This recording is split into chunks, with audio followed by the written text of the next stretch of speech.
It is great to be with former Mayor Tony Byrne today. Mayor Byrne was mayor here for 20 years. 20. And Mayor, I think you are the only person I know of in this last lifetime to serve that long. Well, I wasn't the longest serving mayor. That was Mr. Benbrook way back in the late 1800s, early 1900s. But I think since that time, that there's actually 7 of us now that are former mayors, so Wow. It's been going back for a long time. You served during a real interesting time in history, 1968 to 1988. That's correct, yeah. And that was a time of a lot of unrest, and you dealt with a lot of the civil rights issues, and that had to be a real challenge. Were some turbulent times, and that's when I was on the Board of Aldermen was when Wallace Jackson got killed in the civil rights days. And of course went to that funeral, and then I got elected in May of 1968, but I didn't take office until July, as you well know. And in June 1st of that year, we had a riot in downtown Natchez, and we had 375 highway patrolmen come in and take over martial law. And I was at my camp up at Lake St. John, and they came and got me and said, "Come back in, we've had a disaster." And did come back in, and they had guns on us coming across the bridge. And I hadn't shaved, I was in shorts, and Hall Wilson, who was on the Board of Aldermen, also was up there, and he came and got me because even though I'd been elected, I didn't have a police radio or anything. And he introduced me as the new mayor of Natchez, and I'm in shorts and hadn't shaved, and they looked at me like, "Yeah, I'm sure you are." Got together with the community, particularly in the black community, and through the help of Charles Evers, particularly, we were able to calm it down. And when we took office, we appointed blacks on every commission and committee we had, and then opened up the lines of communications, and it calmed down. You really did a lot, Mayor, and your legacy continues to this day as someone who really worked to bring people together. And it's just ironic that right behind you here we have a picture of Charles Evers during one of his infamous marches here, and then a picture of his daughter Wanda right there, who's a dear friend of mine. Today I think we're going to talk about something a little more lighthearted. I think so. In today's world, we talk about politics, and I don't know about you, Tony, but I'm ready to have a little fun. And I think a lot of other people are too, because, everyone's gotten so serious. And if you look at Washington or watch the news, it's enough to depress you. It is, because they don't even want to work together at all. You can have a difference of opinion, but do something that's good for the nation and the community. And I compliment you and your board on being able to do something that's going forward, and revitalization of Natchez is going good. And yes, I'm proud to see it. Thank you. Well, Mayor, it's a real honor to be in this office. It was your office for so long, and to have known you for a long time. I first met you when I was about 15. My brother Craig, older brother Craig, was working for you at that time, and managing a house that you had just bought here in Natchez at that time.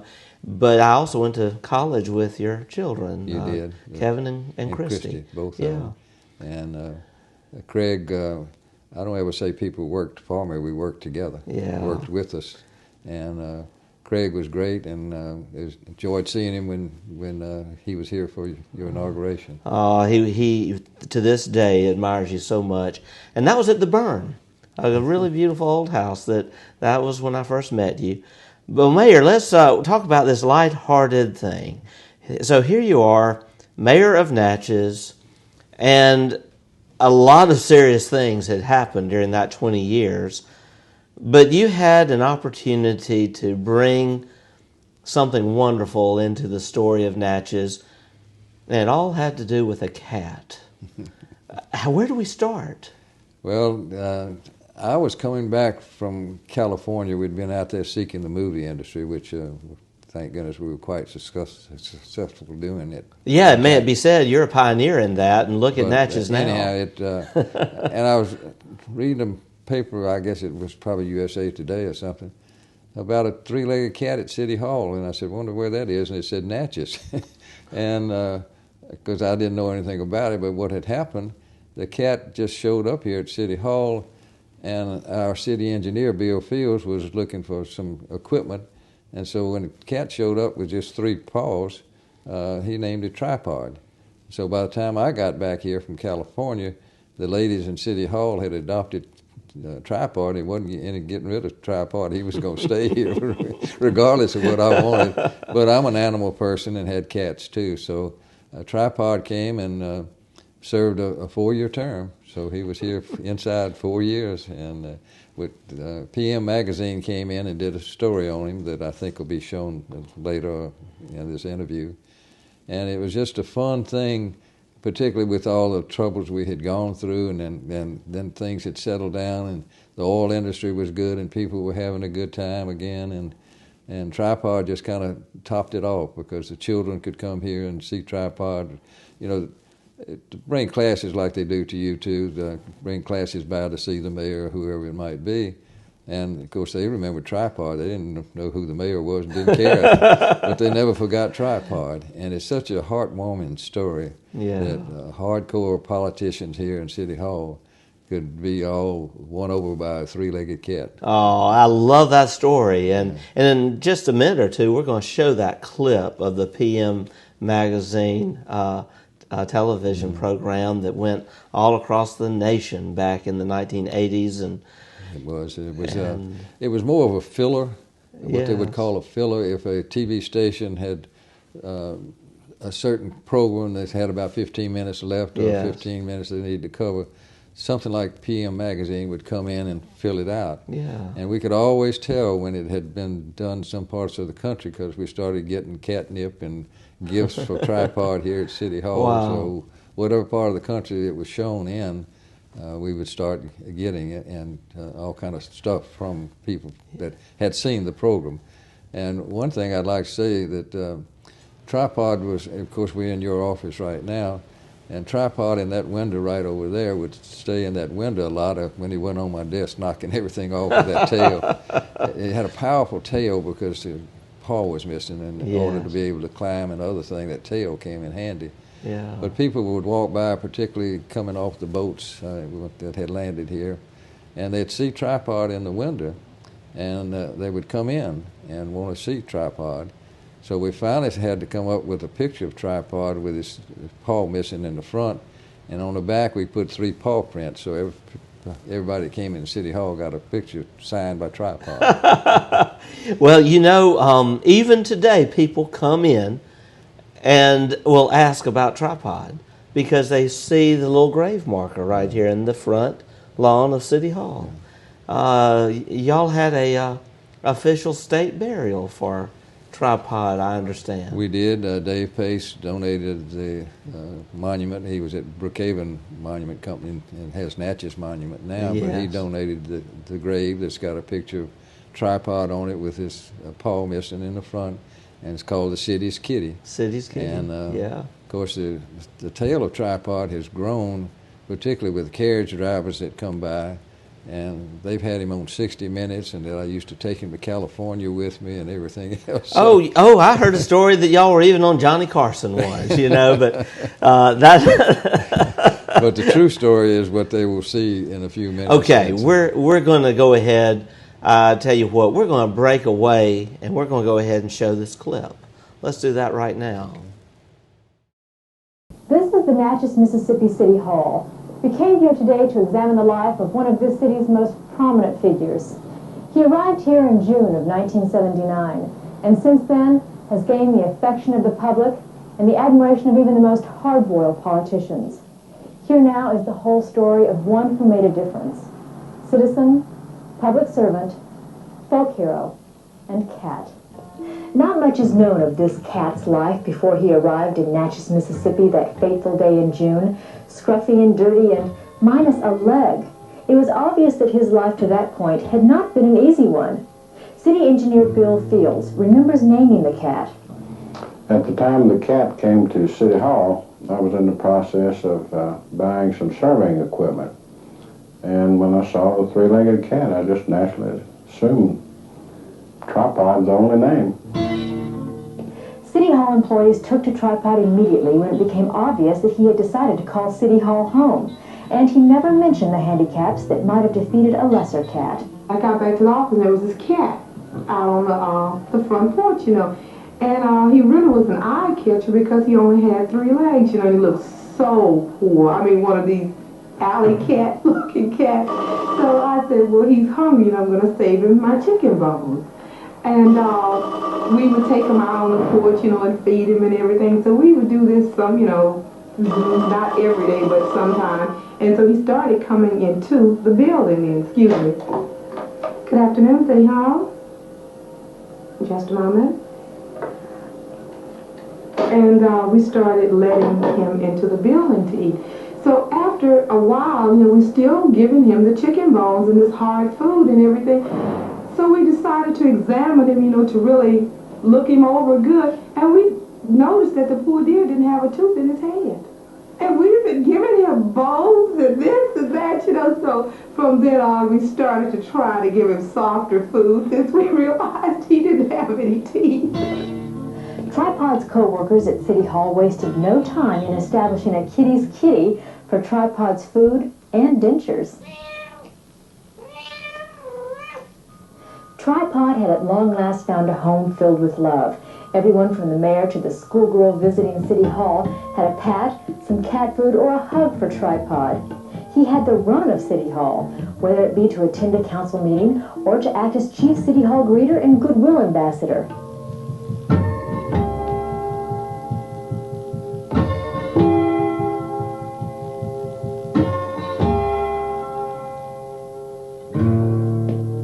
Then one day, Alderman Hall Wilson rocked City Hall.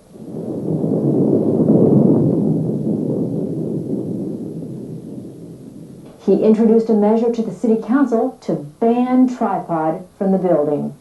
I can take cats or leave cats. I mean, I'm an animal lover. I have dogs. I have a bird. Cats are fine. I just happen to be allergic to them. His proposal was met with stunned silence. Is this how it would all end? Impeachment for Tripod? Some suggested a new role for Tripod, as rat catcher. But Wilson scoffed that Tripod couldn't catch the slowest rat in the world. Much to Tripod's relief, his many friends on the council, as well as the mayor, rallied to his defense. He was allowed to stay. Regardless of what Alderman Wilson says, I think Tripod really could catch the slowest rat in town. Besides, there aren't any rats in City Hall. But Tripod, whose life certainly had been filled with ups and downs, was not out of the kitty litter yet. When City Hall employees came back from a long Thanksgiving weekend, Tripod was missing.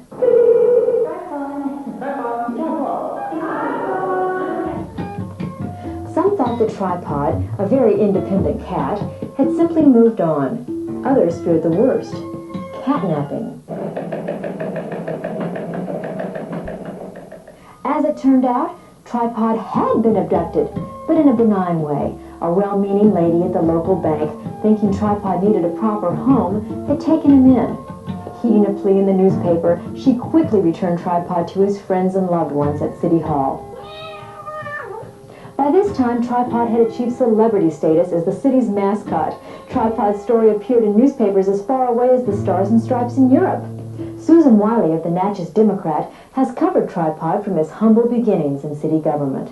Well, it was just an unusual story. I mean, here is this three-legged cat adopting City Hall in Natchez. And I mean, it wasn't as if they adopted Tripod. It was obvious that Tripod adopted City Hall. People are tired about reading about all these crimes and terrible things. And here's this beautiful story about this loving cat being taken in, of all places, by, you know, the mayor's office in City Hall. It was just a perfect story. Today, Tripod can count as his friends and benefactors, the humble as well as the exalted. His best friend is no doubt Tony Byrne, the mayor of Natchez. When they wanted to give Tripod away, decided maybe we ought to keep him, and the big controversy at the time was who was going to change his litter box, particularly over the weekend. So I just told him we want to keep Tripod, and I would change the litter box. If Tripod has plans for higher elective office, he isn't talking about it. He seems to have found his niche at City Hall. Mayor Byrne puts it more poignantly.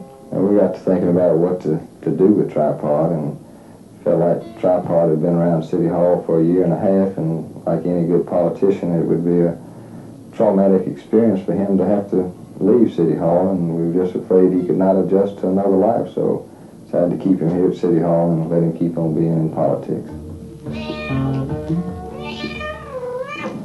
Well, now you know why I'm sitting in front of Mike the Tiger's cage. I must say, I fell head over heels in love with that little Tripod. He was one of the most affectionate cats I've ever met. Don't go far, because Ricky and I will be right back with more of PM Magazine. Wow, that's a great video. That's some history, Mayor. It really is. And it's a wonderful feel-good story. I especially love the part about the conspiracy and an alderman wanting to get rid of Tripod.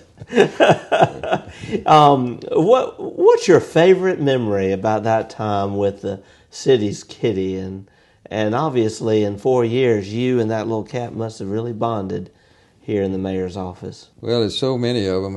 It's hard, particularly after seeing the video again after so many years. You know, it'll be 39 years since Tripod died. That's a long time ago to keep Tripod alive. And I certainly hope that with this interview and some others that maybe somebody will be able to keep this going for another 39 years. But Tripod I remember mostly being when he would get on my desk here in City Hall, in this office, and I would scratch him with a pen or pencil, scratch his stomach, and that tail would just start going, and he'd knock everything off of my desk, but I'd just pick it up and put it right back on there.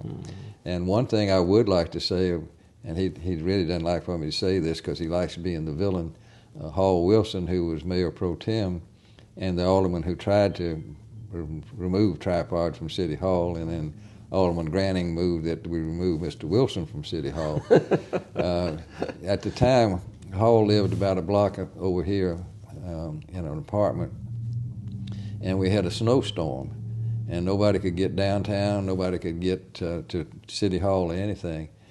He came over here and walked over here and fed Tripod during that period of time. So even though he likes to be the villain, I have to tell you, he had a kind heart about Tripod, but I think the thing that I remember most and hope people will remember was that the people here at City Hall took very good care of that cat. And it's always been a wonderment of where Tripod came from. And I had one lady that called me after it had been on PM Magazine somewhere, and she was from Alabama. And she said that was her cat. She called me and said that was her cat. And she said, and I'm coming to get it. And I said, no, you're not coming to get it. She said, well, I'm coming to get it. I said, well, let me tell you something, lady. I said, not only I'm mayor, I'm also the judge, which was not true. But I said that. I said, if you get here, you're going to find yourself in jail because Tripod adopted us. We didn't adopt Tripod. And then finally, one came from out of Kentucky. And the lady said, now, first of all, I don't want Tripod back because my child has a mental deficiency, and I don't want him to have to go through it again. She said, but that's I'm pretty sure our cat. And I said, well, what happened to his paw? And she said, got in a trap, and they had to cut it off. And she sent me some pictures, and it looked an awful lot like Tripod. And I said, how do you think it got here? She said, well, my next door neighbor is a trucker, and so I think the cat got in the truck and just happened to be here at City Hall. And ended up at City Hall. Wow. It's a great story. Mayor, thank you for sharing that. Thank you for your love for animals. And I know your wife, Annette, she loves animals.